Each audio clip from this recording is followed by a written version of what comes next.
this is an iHeart podcast. Guaranteed human. Well, the holidays have come and gone once again, but if you've forgotten to get that special someone in your life a gift, well, Mint Mobile is extending their holiday offer of half off unlimited wireless. So here's the idea. You get it now, you call it an early present for next year. What do you have to lose? Give it a try at mintmobile.com/switch. Limited time 50% off regular price for new customers. Upfront payment required. $45 for 3 months, $90 for 6 months, or $180 for 12-month plan. Taxes and fees extra. Speeds may slow after 50 gigabytes per month when network is busy. See terms. This Sunday, iHeartRadio brings you live to Levi's Stadium in Santa Clara for the Super Bowl 60 tailgate concert, presented by NetApp. It's the ultimate pregame party, featuring an exclusive performance from Teddy Swims. Your front row experience will be on iHeartRadio stations across the country and the free iHeartRadio app this Sunday at 3:30 Eastern, 12:30 Pacific. Then, after the concert, tune in to the Super Bowl 60 pregame show on NBC. Owning a home is full of surprises. Some wonderful, some not so much. And when something breaks, it can feel like the whole day unravels. That's why HomeServe exists. For as little as $4.99 a month, you'll always have someone to call. A trusted professional ready to help, bringing peace of mind to 4.5 million homeowners nationwide. For plans starting at just $4.99 a month, go to homeserve.com. That's homeserve.com. Not available everywhere. Most plans range between $4.99 to $11.99 a month your first year. Terms apply on covered repairs. Did you know that parents rank teaching financial literacy as the toughest life skill? That's where Greenlight comes in, the debit card and money app made for families. With Greenlight, you can send money to kids quickly, set up chores, automate allowance, and track spending with real-time notifications. Kids learn how to earn, save, and spend responsibly, while parents have peace of mind, knowing smart money habits are being built with guardrails in place. Try Greenlight risk-free today at greenlight.com/iHeart. That's greenlight.com/iHeart.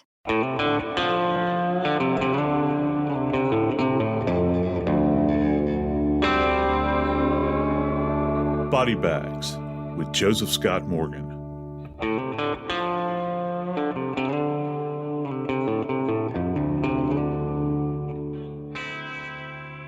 When I was a little boy, I'd be at my granny's house every Easter. Easter night, it would have been a Sunday night, every single year without fail. The movie with Charlton Heston, The Ten Commandments, would play. And it was a big deal. It was before the days of VHS and certainly DVDs.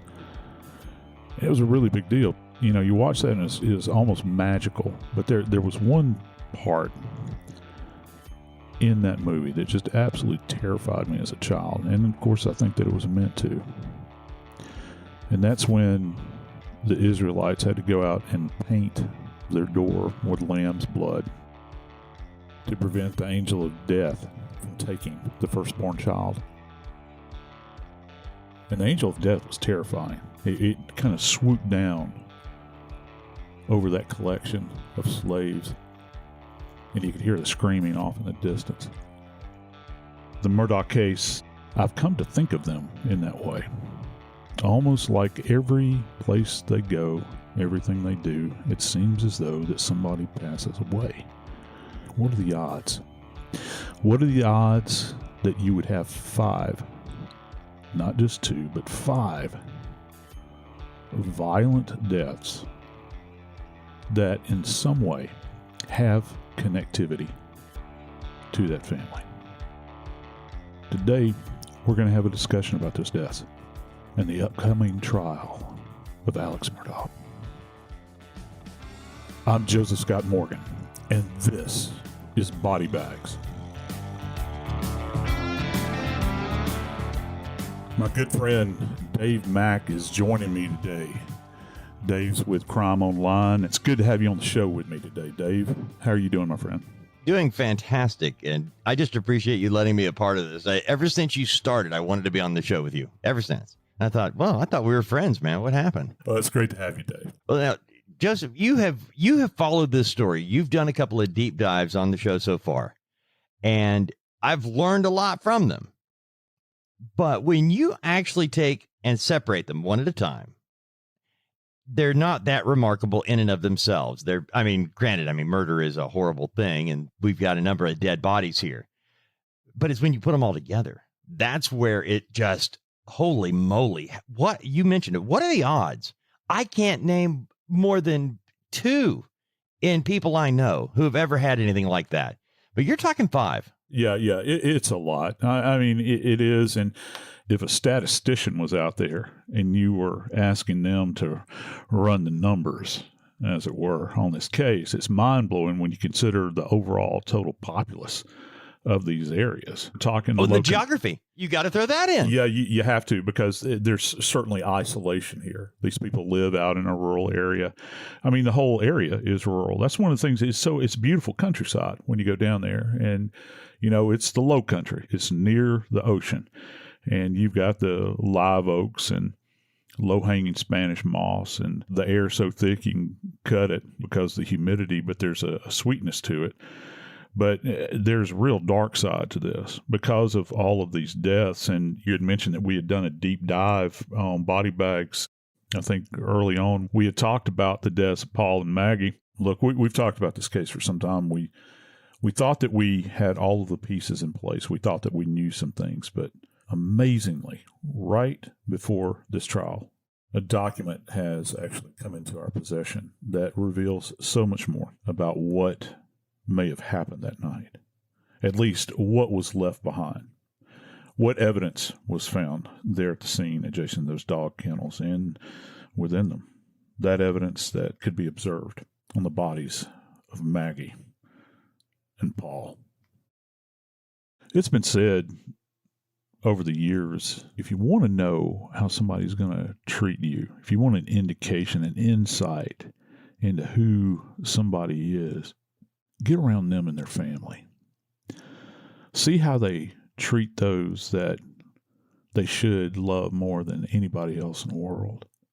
Right now, Alex Murdaugh, he sits in a jail cell, and pretty soon he's going to be going to trial. And the reason he's going to trial is that he has been accused and he has been indicted for a double homicide. And it's not strangers. It's his wife, Maggie, and his son, Paul. In arguably one of the most heinous crimes, I think, that certainly in this little slice of the world that they've ever experienced, ever borne witness to. And Dave, I got to tell you, you talk about an event that has rocked this area. This is something that will be spoken of for years and years and years. Regardless of what the outcome of the trial will be, this is something that has left a deep, deep scar in this community. Joe, we've talked about the family, okay? We've got the death of Stephen Smith tied to Paul in 2015. We've got Gloria Satterfield, February 2018. We have Mallory Beach, February 2019. Those 3 deaths in and of themselves, one at a time, any one could maybe be explained to a degree. But when you tie them all together and you land on June 7th of 2021, and you have Maggie Murdaugh, the wife of Alex Murdaugh, and her 22-year-old son, Paul. Paul's the one tied to Stephen Smith. Paul's the one tied to Mallory Beach. Maggie, not tied to Gloria Satterfield, but she was there. She was the first person to go to Gloria Satterfield the day Gloria fell.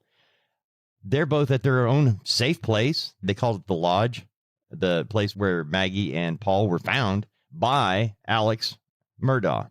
Yeah, a lot of these, and I'm not talking about the timeline, all right, with the event. That's something separate. I'm talking about the 9/11 call. Something that kind of cued me in on this to begin with was the fact that when the call is placed by this man out there, and again, right you were, he's in the presence of these 2 people whom you would think that he would love more than anything in the world. There's a pause when 911 is called, and you can hear the operator clearly. There's no talking over the operator. There's no screaming. There's no shouting. And many times what you will have, I've heard it for years now, listening to these tapes, you'll hear people that will be completely unintelligible because they're screaming And the operator saying, whoa, catch your breath, calm down, calm down. But when you listen to this recording of this man, it's very thin, the sound of his voice, and it sounds, there's not a lot of passion there, passion that would normally be associated with an individual that had just observed the bullet-ridden bodies of a spouse that he has been married to for a protracted period of time, a spouse who he probably was at the hospital when she gave birth to his children. And his son is laying immediately adjacent out there to his feed room for his dogs at this kennel that he has, where he keeps these hunting dogs out there. And just the fact that there's an absence of that there was very striking to me. Very, very striking. I couldn't, there was just something that seemed off to it. I couldn't factor it in like I thought that I could. Now that they've charged him, I'm thinking that the police probably know a bit more than certainly all of us know at this point. There's some stuff that has come out, but we don't know everything yet. But buddy, I got to tell you, that train's coming down the track. We're about to find out everything that happened that night and everything that they found out there at that scene. We know Maggie talked to a divorce lawyer. It is said that she was lured, that she apparently expressed to more than one person that she did not want to meet with Alex at night. That's going to come up at trial. But the bottom line here is somehow Alex Murdaugh claims that he was with his father at the hospital, then visited his mother about 20 minutes from the Moselle home where this took place, that he was 20 minutes away checking on his mother because she has dementia, and that he went to the home. And when he got there, he finds this carnage. Okay. Now, Joe, you told me something about these murders that I don't know how I missed it. You've got his wife, estranged or not, this is somebody you built your life with and have children with. They know everything about you. Laying there, shot. Your 22-year-old son, also shot. But you told me they were shot with different weapons? Yeah, they were. And listen, for those in the audience that have served in the military or served in done time in law enforcement, you know that there's essentially two primary types of weapons. You've got long arms or shoulder-fired arms. You're talking about rifles and shotguns. And then you have sidearms, which are pistols. And that's the most basic way I can kind of break it down. Yeah, there's a lot of exotic stuff out there. We could go down that road. But for our purposes today on Body Bags, we're talking about the two weapon platforms that were out there. You have a shotgun, and you have what the police have identified as a rifle. Okay? Now, both of these weapons were utilized, and this is kind of an odd thing because they have charged Alex Murdaugh and Alex Murdaugh alone in these homicides. There's nobody else associated with it, to the best of our knowledge. Now, the defense is going to say we're going to raise possibilities, but for the purposes of prosecution on the part of the state, this is the only person that's charged. So it begs this question: who shows up with two weapons that are equally capable of ending somebody's life? Why would you need another weapon, another shoulder-fired arm? How clumsy is this? Well, it's very clumsy because dependent upon the type of shotgun that you're using, it's rather robust. The ammo that's required, your ability to load it, handle it, manage it. And yeah, they all come in different lengths. You can have kind of a weapon that has a pistol grip on it that's a shotgun that operates as a pump action shotgun. It's a bit shorter than other types. You have tactical shotguns that have shorter barrels. Then you have shotguns that are commonly used for hunting bird, and you can hunt deer with them. That's where the term buckshot comes from. But we do know this: a shotgun was used to kill Paul. And one of the documents that we've come across describes just this ghastly injury, according to one of the individuals that works for the state. And the way he describes it is that Paul was struck in the chest. Now, this is kind of a nuanced thing, and I want to explain this. I love to throw in a little bit of information many times about kind of the vernacular that's used. In medical legal death investigation, when you hear a forensic pathologist describe an injury to a chest, one of the questions that you should be asking next is it the anterior chest or the posterior chest? Because forensic pathologists don't say the word back. I don't know if people know that, but the area particularly that is between your shoulder blades, okay, they refer to that as the posterior chest, and then you have the anterior chest, the front. Okay. Now, it would seem that in this case, at least what I'm reading and hearing, and this is kind of secondhand, it would appear that Paul sustained an initial shotgun blast to the chest. And then it turns, if that's not horrible enough, it turns to kind of this ghastly event where there's an injury that he has described that involves the shoulder, the neck, and the skull. One of the descriptors that is used, and this is coming from somebody that is a non-physician when they're saying this, the brain is no longer attached to the body. Now, I can tell you that that's not the way a forensic pathologist would say that. They would say that the brain was extruding from the cranial vault, or they would say the brain is absent from the cranial vault and lies in a particulate state adjacent to the body on the ground. They're not going to say the brain is detached from the body. So I kind of question the verbiage there, but suffice it to say that they're saying that there is 2 shotgun wounds, one to the chest, and they're calling this in this report that's out in the media right now that this was the initial blast. So we've got a sequencing that's going on. So, what can we take away from that? If that is the gospel truth, that was Paul initially blasted in the chest, he goes to the ground, and then the perpetrator stands over him, kind of over to the side, if you would imagine a person lying face down, and fires again, kind of obliquely, and the round enters through the shoulder, goes through the neck, and then blows out the back of the skull, because what they're saying is the head is completely blown apart, but his face is still there. And it's quite ghastly. And this thing's in the news media right now. I don't know how it came out in Discovery. I find that kind of fascinating, because that goes to kind of the dynamics of what happened. You had mentioned earlier, was Maggie lured out there? Was Paul an intended target?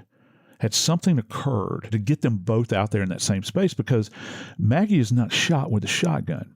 She's found many feet away. Joe Scott, before you move into Maggie, let me ask you a question, because Paul was hit with birdshot and buckshot, and there's a difference based on the injuries. What does that mean to you as body bags? You've got to know that those are 2 different types of ammunition used on the shotgun. Yeah. And I mentioned buckshot earlier. Well, buckshot is rather robust, and dependent upon the type of buckshot it is, I'll just give you an idea. With a buckshot, think of, for folks at home that are not familiar with firearms and certainly shotguns, with buckshot, it can come in several sizes, and it's measured in diameter. So double-aught buckshot, aught is an old term for 0. You're thinking about something that would be the equivalent of a .32 caliber bullet. So that's 0.32 inches in diameter. And you've got multiple of these in each one of these cartridges. Okay, so when that shotgun is blasted, you've got multiple projectiles that are just under the size of a standard marble that are going downrange at the target. And within a certain number of feet, this has remarkable lethality to it, because it's like being shot with a pistol multiple times, only at the same time, because all of these rounds are going down range. Now, with a shotgun, the rounds themselves are not as energy efficient as a rifled round, because a rifled round, single bullet in a rifled barrel, spins. And so it maintains or holds on to the energy longer. So when it impacts an area, it delivers a lot of that inertial energy, that punch. With shotgun, that energy dissipates, because that's coming out of what's referred to as a smooth bore weapon. There's no rifling in there. But then, this is odd. You mentioned, and fine points, loaded with buckshot, and then you have birdshot. And again, you're not familiar with that. That's okay. Birdshot is just the same. Cut open one of the rounds, empty it out. It looks like BBs. It looks just like a BB that you would put when you were a kid if you had a Daisy BB gun, those tiny little BBs. And those are literally used to hunt small animals, like you can hunt squirrels and rabbits, but primarily you use them to go bird hunting with. You're taking quail or dove or pheasant, that's what you're going to use. It doesn't require buckshot. Buckshot is used by the police. It's used by hunters that want to use a shotgun to deer hunt with. Buckshot That's the reason, like a buck deer. So why would you have two separate types of ammo? Well, for me, I'm thinking, well, did you run out of ammo and you just happened to grab a round of buckshot and then a round of birdshot? Or are you trying to make it look like there were not just one shotgun, but two shotguns involved in this? Because now you've got Maggie. She's in a different position over here, some distance away from her son, and she's been shot with a rifle round multiple times, almost as if she was moving away from where Paul was. She's hit multiple times, and then the final two shots are closer. Like she's knocked down by multiple shots as she is moving away from the shooter. Then the individual approaches her and holds the weapon over her body, and then she's executed, essentially. Maybe she was still moving, and the individual approached her from the rear while she was down, and then essentially ended her life by executing her, shooting her in the back of her head.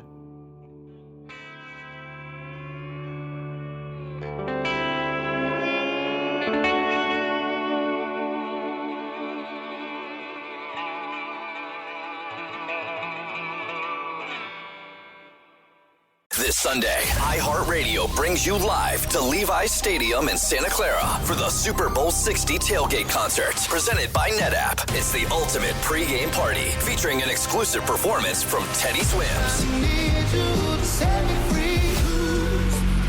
Your front row experience will be on iHeartRadio stations across the country and the free iHeartRadio app this Sunday at 3:30 Eastern, 12:30 Pacific. Then, after the concert, tune in to the Super Bowl 60 pregame show on NBC. Hi, I'm Cindy Crawford, and I'm the founder of Meaningful Beauty. When Dr. Sabah and I decided to do a skincare line together, he said to me, we are going to give women meaningful beauty. And I said, that's exactly right. We want to give women meaningful beauty, which means each and every product is meaningful. It has a reason to exist. It's efficacious. You're going to get results. And then you just go out and live your life. Meaningful Beauty. Confidence is beautiful. Learn more at meaningfulbeauty.com. Well, the holidays have come and gone once again, but if you've forgotten to get that special someone in your life a gift, well, Mint Mobile is extending their holiday offer of half off unlimited wireless. So here's the idea. You get it now, you call it an early present for next year. What do you have to lose? Give it a try at mintmobile.com/switch. Limited time 50% off regular price for new customers. Upfront payment required. $45 for 3 months, $90 for 6 months, or $180 for 12-month plan. Taxes and fees extra. Speeds may slow after 50 gigabytes per month when network is busy. See terms. Are you a fraud-paying American? It's a fact that 1 in 4 honest, hard-working, tax-paying Americans has been a victim of identity theft. With LifeLock Identity Theft Protection, though, if your identity is stolen, they fix it, guaranteed, and get you your money back. Last year, the IRS flagged over $16 billion in refunds for identity fraud. That's billions of dollars that could come from your salary, overtime, or second job. But this year, you don't need to stay a victim. LifeLock monitors millions of data points per second for your personal information and alerts you to threats you could easily miss on your own. And if your information does fall into the wrong hands, only LifeLock has U.S.-based restoration specialists who are backed by the $1 Million Protection Package. Because this tax season, fraud-paying American is something no American should have to claim. Visit LifeLock.com/iHeart and save up to 40% your first year. That's 40% off at LifeLock.com/iHeart. Terms apply.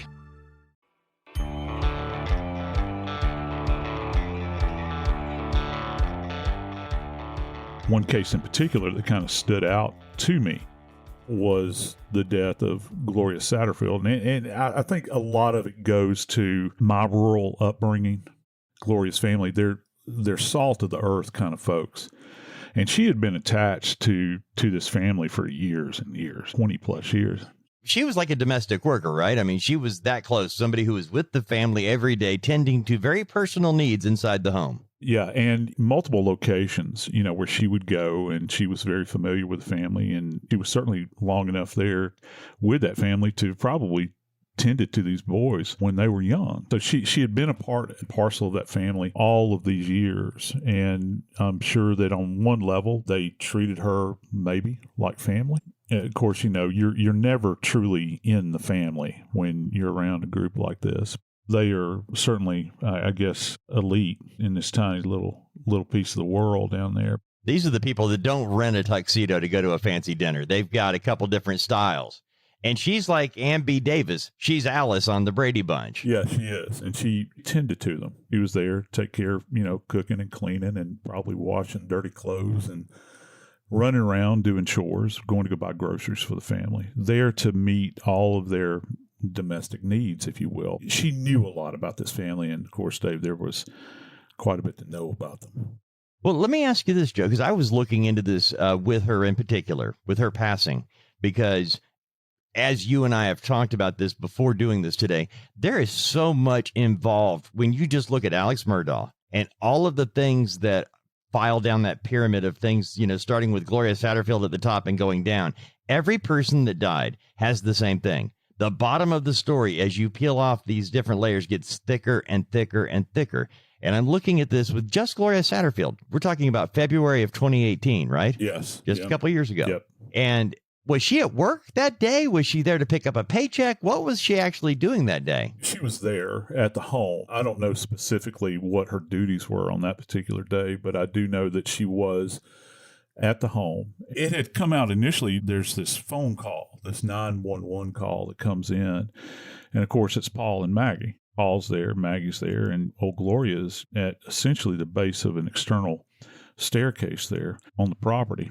And she's fallen, and she's apparently struck her head. You can hear Maggie and Paul going back and forth over this. And it turns out there is an injury to her head. And it came out initially that she had fallen down the staircase. And what kind of really caught my ear with this event in particular was the fact that they said later that she had tripped over a dog. It's interesting, isn't it? Dogs seem to play a role in this family's life all the way through. In this case particular, again, there's a dog involved. And she was alleged to have fallen over a dog. It wasn't just simply her tripping down a staircase and cracking her head. A dog was involved. Now, unfortunately, the eyewitnesses are the finders, if you will. They're gone. You can't go back and question Paul and Maggie, about what had actually happened. And that's one of the important things about when you conduct an investigation and you're looking into things. You never know about what the dynamics are going to be of that group of people that you're interacting with when the case goes down to begin with. Because, it's very possible that the police, when they initially looked at this case, and I kind of get this feeling with this, that they viewed this case as literally a domestic accident, that she did, in fact, trip and fall. And if they handled it that way, then maybe they were not initially as thorough, because we have to remember that in death investigation, I talk about this on body bags, I've talked about it several times, that our working premise every time, and I don't care how old the person is or how infirm they are, our working premise is that every death, not some, but every death, is in fact a homicide until we can prove otherwise. Because if you do that, if that's the direction you take with a case, homicides tend to be the most complicated. So if you start out as that is the gold standard, you're going to collect every bit of information, whether it's physical information you're recovering with physical evidence at the scene, or if it's circumstantial evidence, you're going around, you're interviewing people. Maybe I heard a sound, or maybe she said something, or, I'm dizzy, or maybe I've got chest pains, or if she's asymptomatic prior to this, what would seem to be a spontaneous fall, was she exhibiting any signs that she was in cardiac or neurological distress prior to that, indicating that you've got some kind of underlying disease that might have brought this about, as instead of something that might be much, much darker. So when you get there to investigate, you're relying on the person who made the 911 call, the person who is on site, to tell you what transpired before you got there. And you take that at face value, I'm assuming, until you can either corroborate what they're saying, backed up with the facts, or go, hey, somebody's lying here. Because in this case, Maggie Murdaugh and Paul were both asleep. Maggie woke up at the fall. Paul was woken up later on. I mean, that's one of the stories that came out, and I'm wondering how these things play into your investigation. Yeah, and much of that comes along with experience, and you're interacting and you're looking for tells, essentially. Now, we're not talking about physical evidence. We're talking about when you're speaking with somebody and you're trying to extract information from them in the interview process. Is there anything that kind of sets your senses off with them to give you an indication that they are deliberately trying to deceive you in some way, or they're being untruthful? This goes to looking for cues in language and cues in movement and all these sorts of things that people that are very highly skilled in the interview process look for. And understand, when you're in the field as an investigator, a crime scene investigator, you don't necessarily possess that skill set, but you should have at least a baseline understanding of it if someone is not being completely truthful, because let me tell you what can happen at that point. Once you've kind of identified it and you've identified these things that are kind of making you uneasy about what you're hearing, you say, you know what, I think this would be a really good opportunity to call our detective in that specializes in this, and he will meet them back at headquarters, and he'll get the main interview with them. It'll be recorded. It'll be on tape. He'll take notes, and he knows where to kind of push the buttons and that sort of thing. But everything begins with that initial contact that you make with them, and then along with that, you try to couple it with physical evidence. You know, one of the big things that you look for instance, if you have an idea that there's a head strike, you know, where someone falls over and they impact their head, and is there any indication, here's a big one, is there any indication that after the fall that this person moved around at all? Because if the skin is broken, or if there's internal injury inside of the skull and you've got blood coming out of the ear, there's a big opportunity there for blood to literally drip away from the head. And as it's dripping away, if you're standing, if you're fully erect, and you're moving away, just kind of wandering around, people with head injuries sometimes will just kind of circle about, confused and disoriented, you'll see little trails of blood. Well, that's something that you would cue in on from a physical standpoint to try to get an idea as to what was going on after the initial injury. And then you couple this with what witnesses or the finder is saying, and does it mesh? Does it marry up? And unfortunately, I think that there were probably a lot of things that were missed in this initial contact with these people. After 911 had been called and the PD rolls out there and you've got an ambulance that rolls out there. Because I got to tell you, once Gloria got in the back of that ambulance and made it to the hospital, she never walked back outside of that hospital. Matter of fact, the next time she left that hospital, she was deceased.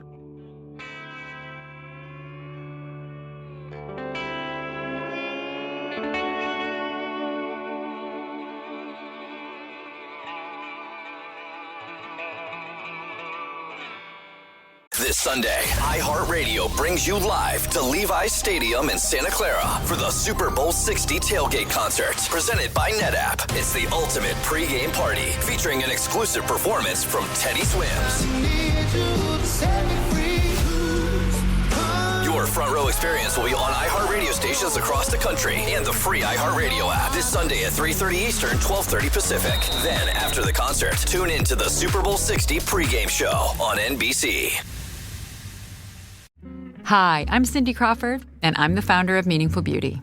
When Dr. Sabah and I decided to do a skincare line together, he said to me, we are going to give women meaningful beauty. And I said, that's exactly right. We want to give women meaningful beauty, which means each and every product is meaningful. It has a reason to exist. It's efficacious. You're going to get results. And then you just go out and live your life. Meaningful Beauty. Confidence is beautiful. Learn more at meaningfulbeauty.com. Picture chicken nuggets in your head. Okay, now forget them. Because Taco Bell's crispy chicken nuggets are here. And they're nothing like the nuggets you know.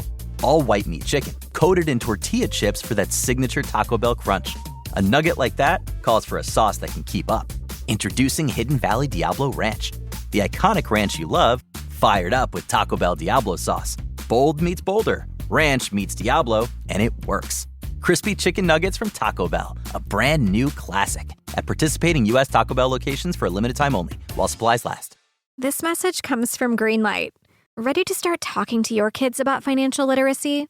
Meet Greenlight, the debit card and money app that teaches kids and teens how to earn, save, spend wisely, and invest with your guardrails in place. With Greenlight, you can send money to kids quickly, set up chores, automate allowance, and keep an eye on what your kids are spending with real-time notifications. Join millions of parents and kids building healthy financial habits together on Greenlight.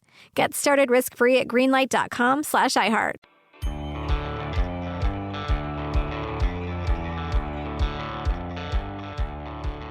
For all of y'all out there that listen to Body Bags on a regular basis, you know that death comes to us in all forms. And I tell you, with this family, it seems that these individuals that are interconnected with them, death has met these subjects in a variety of different ways. And when we talk about Gloria Satterfield and this kind of strange circumstances that she passed away under, where she struck her head and there was never an autopsy performed. She was in the hospital for 3 weeks and they signed her death out as a natural death. But thinking about her death, there were two others that are connected, seemingly, with this family. And they both involved motor vehicles or motorized vehicles. We have a boat accident, and we have an event that occurred seemingly in the middle of the road, in the middle of the night, and a young man that happened several years beforehand, all the way back in 2015. His name was Stephen Smith, and he was found dead, lying in the road with some pretty nasty injuries. You know, Joe, when you're looking at these murders associated with Alex Murdaugh, in particular, the Murdaugh family in general, you mentioned, Gloria Satterfield. We've got a lot of weird nuance there, okay? Something didn't happen the way they said it did. Now, Stephen Smith was a couple of years before Gloria Satterfield. It was actually July 8th of 2015. Stephen Smith is 19 years old. He was found dead along a rural road. His death was initially classified as a hit and run, and it doesn't seem to have any kind of connection to the Murdaughs, okay? But 6 years later, after everything else that has gone on in the Murdaugh family with Alex Murdaugh and all the accusations, SLED, they decided we're looking into this. And out of this, we find out when the case is reopened that Stephen Smith was found dead. He was found dead in the middle of the night in the dark in Hampton County. His mother believes he was murdered. And I think you got to take that into consideration because she knows her son. She knows what he would and wouldn't do in the middle of the night. His car was found not right near his house. It was discovered 3 miles away from where his body was. So 3 miles away is his car parked on the side of the road with the gas cap off, ostensibly to show that he was maybe walking for gas in the middle of the night, which none of his family believes because he had 2 working cell phones and he was close to home. He was within 6 miles of his house. So you're in the middle of the night. You got a cell phone that's working. You run out of gas. You don't start walking down the road. You pick up the phone and call, say, hey, I hate to bog you, Mom, but, I'm a couple miles away. Can you come and get me and we'll get my car tomorrow? I mean, that's what we're dealing with, but that didn't happen. His body was found, and you mentioned gruesome injuries, Joe. You've seen plenty of gruesome injuries in your life. I read the description of this, and I'm thinking, if it was a hit and run, I don't know how they could do this. Yeah, it'd be very difficult. This poor man, he's a very young man. He was literally laying in the middle of the road.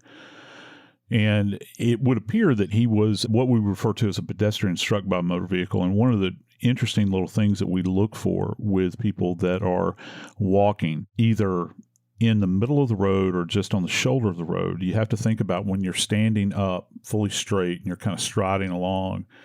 And one of the things you look for are specific areas of impact. And we call these bumper marks. And many people might not be aware of this. It's kind of a thing that I learned as a death investigator. I worked a lot of what we call MVAs, motor vehicle accidents.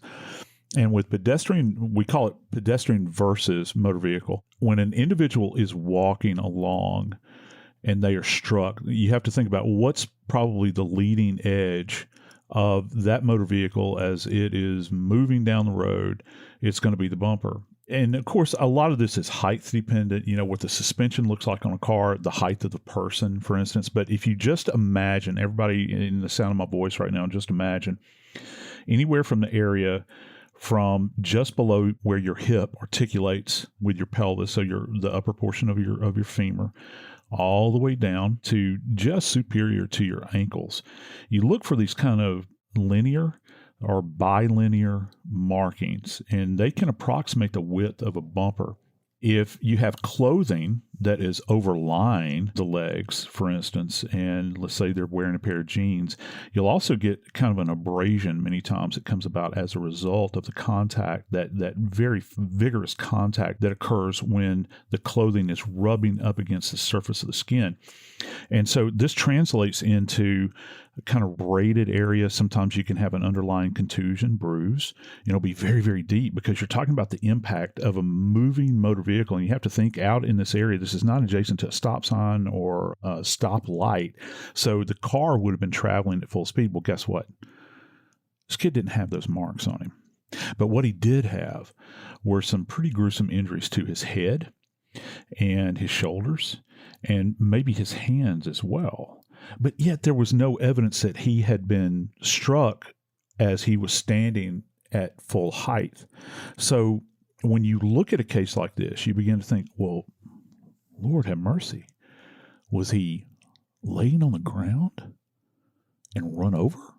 How did he get into this position lying on the ground, which would have facilitated, that position would have facilitated these insults to the body? Because it's just basic common sense. We're not going to the moon here. It's just basic common sense. Where did the car initially make contact? Well, these points of contact, according to what we have heard so far, have been in the extremis, in the upper body. And so that as an investigator, that makes you pause and you think. And a real fascinating aside to this is that when the accident investigator was out there, he made note of something that was absent. There was no evidence of any kind of debris. Like many times when you have these impact events with a car, bits of the car will break off and you'll see them. They'll be lying about. You'll have fiberglass, you'll have plastic, all that sort of stuff, and every now and then metal. It just appears as though that a vehicle just ran right through him, if you will, and left him in this condition. Even if you were going to do a hit and run, Joe, even if you're doing a hit and run, you're going to hit the brakes after the fact. You know, if you're just driving along the roads, middle of the night, and out of nowhere, you see a person and you accidentally hit them, to crush a guy's head, leave a gaping wound, and dislocate his shoulder, there's going to be enough noise made that you're going to stop. That is assuming one thing, that you were not purposed in doing it. If you were purposed, if you had essentially, and just folks just kind of get hold of this just for a second, a motor vehicle can be weaponized. A motor vehicle is essentially can be used just like a knife. It can be used like a baseball bat, or it can be used like a firearm. If you purpose to use that vehicle as a means to bring about somebody's death, okay, I would argue if we were just going to have a cup of coffee and sit down and have a chat about it, I'd say, well, you could use a motor vehicle to that end. What if you don't have access to a gun? What if you're just somebody that has something against this young man, and the vehicle all of a sudden becomes what we refer to as a weapon of convenience? It's almost like a rage-filled event in a domestic squabble where a weapon of convenience would be, say, somebody's got a lamp laying around, or they've got an iron skillet, or they've got a butcher knife, and because they want to inflict harm, lethal harm on this individual, they pick it up and they utilize it. Well, the car's same way. I think you can kind of maybe extrapolate from that, perhaps, and I hope that the investigators are doing that and have done that in this particular case.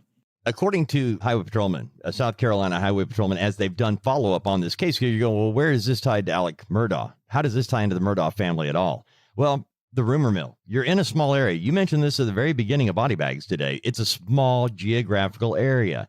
These are the elite people, rich, wealthy, all that. Well, there are always rumors that there was a Murdaugh boy tied to this. Okay. And I say always rumors. They had calls. The South Carolina state trooper actually said, to an unidentified tipster, they'd had 9 phone calls about a connection to a Murdaugh boy. And you're thinking, well, in reality, it's probably Paul because of the age. But look at this. The next day after this death, of Stephen Smith, who calls the Smith family offering all their help? Randy Murdaugh. He's the older brother of Alec Murdaugh. And Randy calls, offers to take on the case free of charge. I'll help you with everything. But Stephen's dad was like a little iffy on accepting the offer because it's just there's something icky, something not right here. Why are you offering to help?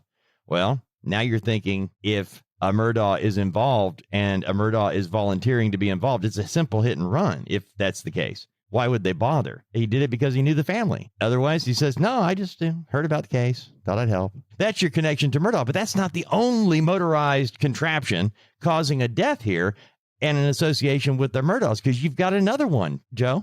We've got the death of Mallory Beach. Young Miss Beach, her death was kind of that moment in time. It was probably an initial moment of clarity. If no one in the community had insight into kind of the family dynamic with the Murdaughs, you suddenly got it here with Mallory Beach. I want to interrupt you, Joe, because something about this that everybody has to know is I covered that from the beginning, and we have video of Paul, Mallory, all of them, the night they get on the boat, Joe, and they're all drinking. They're all inebriated. We have video with audio. We have seen them, and I'm not knocking kids being kids. That's what they are. But to set this up properly, they were partying, and Paul was leading the charge, Paul Murdaugh. Yeah, he was, and he was illegally using an ID to purchase alcohol with. There's CCTV footage of him doing this, of purchasing the alcohol. And this is the thing that really strikes me. This family's been around for a century in this area in a position of power. You're going to tell me that you're the proprietor at this location and you don't know who this kid is? You don't know that he's not who is on that ID, but yet they sold him booze anyway. And he got hammered. I mean, he absolutely, positively got hammered. He's in this boat, piloting this boat. He's the master and commander of this boat in a very difficult area to navigate, even during the day. For folks that haven't been to the low country and you kind of go over these kind of marshy, swampy areas that lead out into the intercoastal, and the intercoastal eventually gets out into the ocean, it's treacherous if you don't know where you're going. And the bridges in and of themselves are kind of low. The visibility of the pilings is dependent upon tides, okay? Because even in inland like this, these are tidal marshes, that everybody goes out and you can go fishing, and go catching redfish and sea trout and all those sorts of things that get up in those areas. But dependent upon the height of the tide, or the height of the water dependent upon the tide, if you're not aware of where certain structures are, it's difficult. So then you couple alcohol, copious amounts of alcohol. You have drunk kids. It's in the middle of the night. And, buddy, let me tell you something. There's dark, and then there's being out on the water. It's just it's pitch out there. And maybe inexperienced boater in the first place. And you've got a very powerful vehicle here that you're traveling along. And so it is an absolute, I don't think it's an understatement to say that this is a recipe for disaster. He's out there in this kind of marshy area, and he's doing donuts in the boat at a high rate of speed with all of these kids in it. And you can imagine they're horrified. It's dark outside. They've all been drinking. And suddenly he just kind of slingshots out of this thing and takes off down the waterway. And eventually he ran that boat into a piling that was supporting a bridge, a concrete piling. And tried to get other people to say they were driving the boat. Oh, yeah. To add to all this, you have to remember after the accident, okay, wrecking of the piling, but Mallory Beach was thrown from the boat. Mallory Beach was not on the boat when they called for help. They could not find her. And you mentioned it, you called it pitch black. It was so dark. You're on the water. You're in the marsh. You don't know how high the water table is at that moment just because, it is middle of the night and we're all drunk. They couldn't find her. They didn't find her at daylight. Matter of fact, they didn't find Mallory Beach for a week. She was missing. They were too busy trying to cover up and create a story that would mitigate Paul's responsibility in all of this. But when they did find Mallory Beach's body, there was a very, very mad family, because by then the kids had sobered up. By then the kids were talking. By then the stories were out about Paul calling himself Timmy and doing donuts on the water where they couldn't even see where they were. They find their beloved 19-year-old daughter, who put her trust in Paul and she's gone. She ain't coming back. And the family decides to sue. Yeah, and I think that it's hard to say that anything good could come out of this, but I got to tell you, I think that her death may have opened the door to what we eventually see with this family. Eyes were suddenly opened, I think, because, a lot of these kids were recounting people coming into the room to attempt to influence them regarding their statements. One young man was, I think, it was even hinted that he should take responsibility for the one piloting the boat as opposed to Paul. Once that gets out into a small community, and trust me, in a town like this, in a county like this, everybody talks. Everybody goes to church together. Everybody drinks together. People drink coffee together down at the local cafe. They go fishing together. They go hunting together. They do business with one another. People talk. The story gets out, and, all the things that have been whispers about this family for years and years, the fear that people had of them because they were so very powerful. Suddenly, here's this kind of lucid moment with this beautiful young lady, and she's gone. She's gone, and not just gone in like a car crash where she's there and her remains are pinned in the vehicle. She dies literally in the presence of her friends. She's not found for a week. You had mentioned, Dave, how they were so focused on protecting themselves. Her value is suddenly lost beneath the water out there in all of this horror and chaos. And I think that was a real eye-opener. And it certainly, I think that it cued the police as they moved along with this investigation. And, of course, what wound up being a sure enough double murder that occurred in the same county. I'm Joseph Scott Morgan, and this is Body Bags.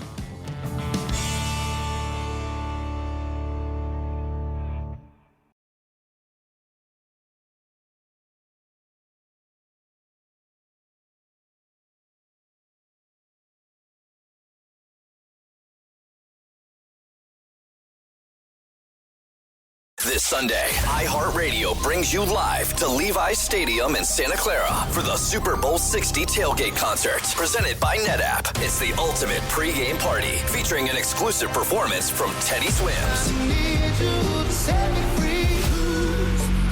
Your front row experience will be on iHeartRadio stations across the country and the free iHeartRadio app this Sunday at 3:30 Eastern, 12:30 Pacific. Then, after the concert, tune in to the Super Bowl 60 pregame show on NBC. Are you a fraud-paying American? 1 in 4 tax-paying Americans has been a victim of identity fraud. With LifeLock, if your identity is stolen, they fix it, guaranteed, or your money back. Last year, billions in refunds were stolen. Could be from your salary, overtime, or second job. Gone. But this year, you don't need to stay a victim, because this tax season, fraud-paying American is something no American should have to claim. Save up to 40% your first year. Visit lifelock.com/iHeart. Terms apply. Owning a home is full of surprises. Some wonderful, some not so much. And when something breaks, it can feel like the whole day unravels. That's why HomeServe exists. For as little as $4.99 a month, you'll always have someone to call. A trusted professional ready to help, bringing peace of mind to 4.5 million homeowners nationwide. For plans starting at just $4.99 a month, go to homeserve.com. That's homeserve.com. Not available everywhere. Most plans range between $4.99 to $11.99 a month your first year. Terms apply on covered repairs. This show is brought to you by Corruption Uncovered, a new podcast from Rock Nation and its philanthropic and justice division, Team Rock. For more than 30 years, there was an open secret in Kansas City, Kansas, about a man who allegedly raped dozens of Black women and terrorized them into silence. A detective named Roger Golubsky. He told me to keep my mouth closed. If I did say anything, I would come up missing like so many others. But then, right before trial, he was found dead, leaving countless questions behind. He couldn't have done this alone. I'm not going to say everyone in the department knew, but he's just one of many. We'll tell you the stories of the women who survived and what happens next in their fight for answers. On Corruption Uncovered, from Rock Nation and its philanthropic and justice division, Team Rock, wherever you get your podcasts. This is an iHeart podcast. Guaranteed human.